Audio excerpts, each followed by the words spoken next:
Era uma vez, em um reino distante, uma escola dividida. Era possível observar o proletariado e a burguesia. Mas o que isso seria? Então, olá, professora. Nós ficamos responsáveis, por introduzir um seminário acerca da teoria da escola dualista, e nosso grupo é composto por mim, Thaís Michele, e por outras integrantes, que são elas Ana Clara, Júlia Gomes, Isabel Noemi, Nicole Stephanie, Raissa Amorim, Eduarda Dória e eu. Então, dando introdução ao nosso trabalho, eu vou fazer um apanhado geral sobre o livro Escola e Democracia, de Dermival Saviani, e vou falar um pouco também sobre os autores C. Baudelaire e E. Restablet. Então, dando uma introdução, falando um pouco sobre o livro Escola e Democracia, de Dermival Saviani. Esse livro, que foi o nosso ponto, de estudo para a construção desse trabalho, esse livro ele foi crucial, até hoje, na verdade, ele é crucial para a área da educação, e ele teve sua data de publicação no ano de 1983. Nesse livro, Saviani ele vai abordar algumas questões fundamentais sobre a relação entre educação e sociedade, além de destacar a importância que a escola tem no contexto da democracia. Saviani ele ainda ressalta que a educação ela deve ser um direito de todos, e ela deve ser vista pelas pessoas como um instrumento de transformação social. Nesse livro, Saviani ele vai fazer algumas críticas às abordagens pedagógicas que negligenciam mesmo a realidade social dos alunos, e ele vai propor uma pedagogia histórico-crítica, ele vai citar isso como uma possível alternativa. Além disso, Saviani ele fala que a educação ela deve capacitar os alunos a terem uma compreensão melhor do mundo em que vivem, além de estimularem esses alunos na participação mesmo efetiva, na construção, para a construção de uma sociedade mais igualitária e justa, Em relação aos autores, C. Baudelaire e E. Restablet, eles são sociólogos franceses e eles são bastante conhecidos, porque eles escreveram o livro, eles são autores do livro Le Capitaliste en France, que teve sua publicação no ano de 1971, e eles também são conhecidos bastante porque eles foram autores da teoria da escola dualista.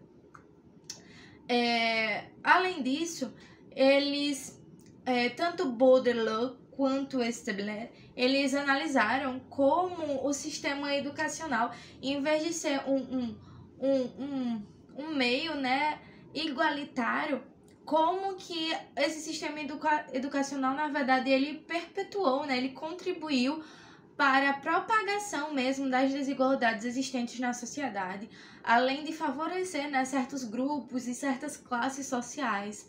Então, foi isso. Eu agradeço bastante pela atenção e é isso. Vamos entender agora o que é a escola dualista, o que ela representa e como ela surgiu. Primeiramente, o que é a escola dualista, Ela é uma teoria crítico-reprodutivista. É uma teoria crítica porque acredita que não se pode entender a educação sem observar os seus condicionantes. E é reprodutivista porque ela vai estar reproduzindo um sistema que já é implementado. Mas o que seria essa escola dualista? Basicamente, por fora, a escola ela seria unificadora, seria unida, seria impecável, perfeita. Mas quando se observasse a realidade e a verdade, veria uma escola dividida, com desigualdade de oportunidades e, além disso, uma segregação social até mesmo na escola. Então, a gente vai ter uma escola que atende à elite e que vai ter o objetivo de formar jovens que serão uma geração dominante. enquanto uma escola que atende a classe trabalhadora vai ter o objetivo, né, de trazer esses jovens para o mercado de trabalho. Só que não para cargos de privilégio ou de dominância, e sim cargos, né, desvalorizados socialmente e até mesmo economicamente. Mas como surgiu essa escola dualista, né? Basicamente, essa é uma teoria que foi elaborada por dois homens. O primeiro é o Christian Boudleau e o segundo é o Roger Stabler. E eles elaboraram essa crítica, essa teoria, né, de fato. Mas a escola dualista, ela praticamente sempre existiu, né? Desde o início da escola, da formação da escola em si, ela já era para poucos, já era para os privilegiados. Porque, por exemplo, lá na Grécia, quem podia ter acesso à educação? Normalmente pessoas, né, com a condição financeira melhor. Isso porque muitos que podiam estudar, né, de fato, eram aqueles que não precisavam trabalhar, né, para sobreviver. Mas a gente vai ter também o período dos jesuítas, né, que vai passar a ter uma escola multidisciplinar, ou seja, que traz aí várias disciplinas, né, que pode estar estudando. Nessa época também a população continua a maioria analfabeta, isso porque as camadas mais elevadas eram as que podiam estar de fato ali na escola. Depois vai ter a Revolução Industrial, né, que é muito interessante, porque na escola dualista a gente está tratando da burguesia versus o proletariado. E lá na Revolução Industrial, as fábricas estavam precisando de uma mão de obra qualificada. Então, por isso que as pessoas das classes mais baixas, né, puderam ter acesso à escola, né, para aprender e poder estar usando aí nas fábricas. E assim os ricos iam ficando cada vez mais ricos. E continuando a desigualdade de oportunidades, né, a segregação social. E é isso. Então, irei falar aqui um pouco sobre as 6 preposições da obra L'école capitaliste em França. Eu darei início e Isabel continuará. A primeira seria que existe uma rede de escolarização de ensino superior, secundário superior. Basicamente, essa expressão, rede secundária superior, não é um termo amplamente conhecido na educação, né? No entanto, geralmente essa rede, ela é um ensino de escola ou instituições que é direcionado às pessoas mais velhas, a uma alta relevância do ensino secundário, basicamente. O segundo, existe uma rede de escolarização primária. E o que seria essa rede primária? Basicamente, ela se refere a uma rede de escola ou instituições educacionais que oferece educação primária. Ela abrange os primeiros anos, destinada a crianças com idade de 6, 11 anos, por aí, e dependendo do sistema educacional do governo, obviamente, do país. E a terceira, que não existe uma terceira rede. Basicamente, são essas duas. O ensino fundamental, tanto um quanto o 2, e o ensino médio. E é isso, gente. Isabel dará continuidade falando sobre as outras 3 preposições. Bom, dando continuidade à fala de Ana Clara, né, na apresentação dos princípios das proposições estabelecidas pelos autores Stabler e Boudleau no livro A Escola Capitalista na França, né, há ainda outras 3 proposições e eu irei citá-las agora, certo? A quarta proposição, ela vai nos dizer que estas duas redes, as 2 redes que foram apresentadas anteriormente também por Ana, elas constituem o aparelho escolar capitalista. E este aparelho, ele é um aparelho ideológico do Estado capitalista. A quinta proposição vai nos dizer que esse mesmo aparelho, ele contribui para reproduzir as relações de produção capitalista, quer dizer, né, ou seja, em definitivo, a divisão da sociedade em classes em proveito da classe dominante. A sexta proposição, ela é a divisão da sociedade em classes antagonistas, o que explica em última instância não apenas a existência dessas 2 redes, mas também o mecanismo dos seus funcionamentos, suas causas e seus efeitos. né? Então, esses autores de Stable-Baudelaire, eles confirmam esses princípios, essas proposições, através de uma série de estatísticas. Então, assim, de acordo com a opinião, com a ideia desses autores, a escola, enquanto um aparelho ideológico do Estado, ela vai possuir duas funções básicas. Quais são elas?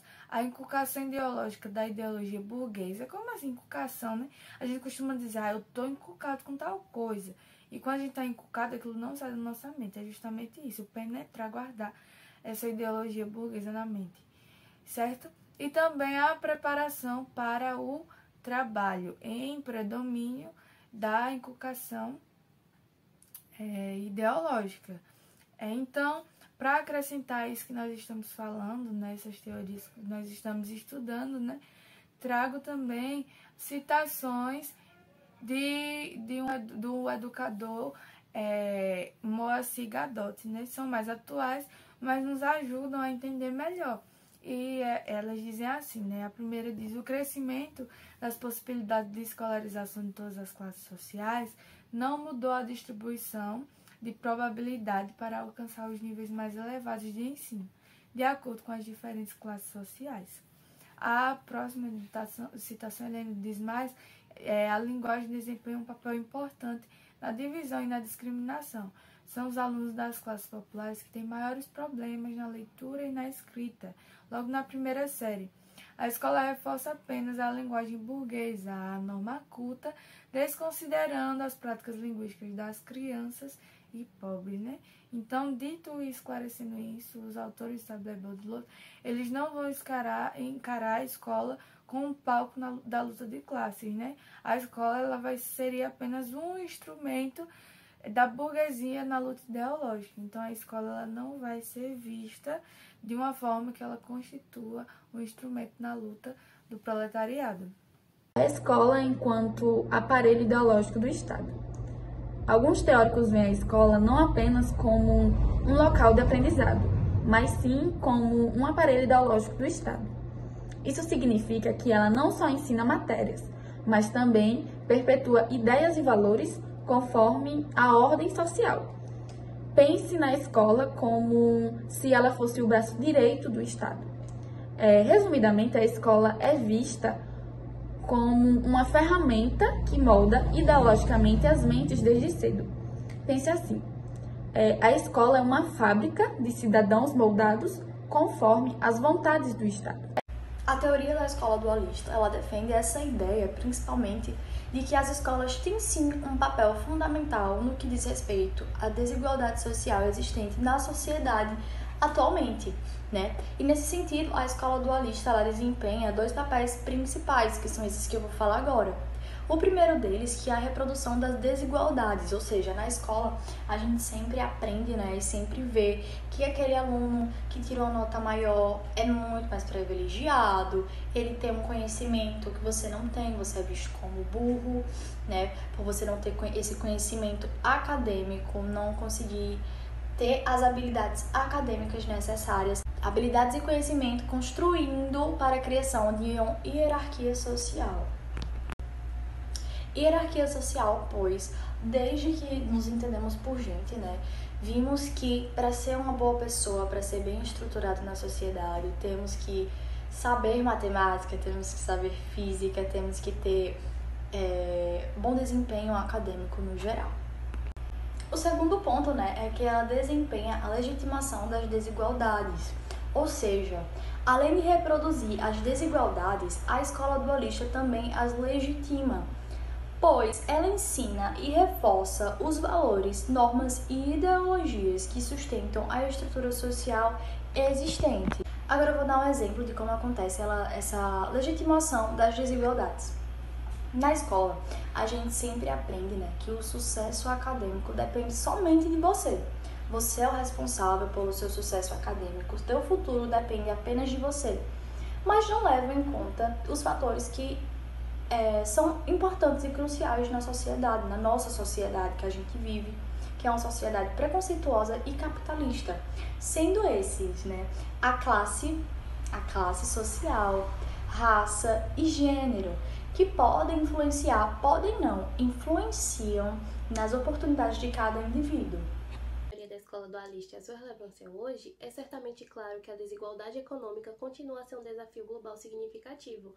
Esta dualidade entre os setores econômicos modernos e tradicionais continua a moldar as sociedades e a criar profundas divisões socioeconômicas em muitos países em todo o mundo. Embora a tecnologia e a globalização tragam inovação e progresso, também pioram estas desigualdades, aumentando o fosso entre aqueles que têm acesso a oportunidades e recursos e aqueles que não têm. Neste cenário, é essencial que os governos e as comunidades reconheçam estas diferenças e trabalhem no sentido de implementar políticas públicas eficazes. Uma educação acessível e de qualidade é a base para superar a dualidade econômica e permitir que as pessoas adquiram competências relevantes para o mercado de trabalho moderno. Além disso, os investimentos em infraestruturas, inovação e desenvolvimento regional são fundamentais para a criação de empregos e para estimular o crescimento econômico em regiões tradicionalmente desfavorecidas. Outro aspecto importante é o papel das empresas e organizações na promoção da responsabilidade social e da sustentabilidade. Ao adaptar práticas empresariais éticas e investir nas comunidades locais, as empresas podem dar um contributo importante para a redução da desigualdade econômica. As parcerias entre setores públicos, privados e sem fins lucrativos também são fundamentais para a criação de programas inclusos que proporcionam oportunidades econômicas a grupos marginalizados. Além disso, educar o público é essencial. Quanto mais as pessoas estiverem informadas sobre a desigualdade econômica, maior pressão haverá entre o governo e as empresas para agirem de forma mais justa e igualitárias. A participação dos cidadãos na comunidade desempenha um papel fundamental na implementação de políticas que reduzem a desigualdade econômica e promovam um futuro mais justo. Em conclusão, são necessários esforços coletivos para superar a dualidade econômica.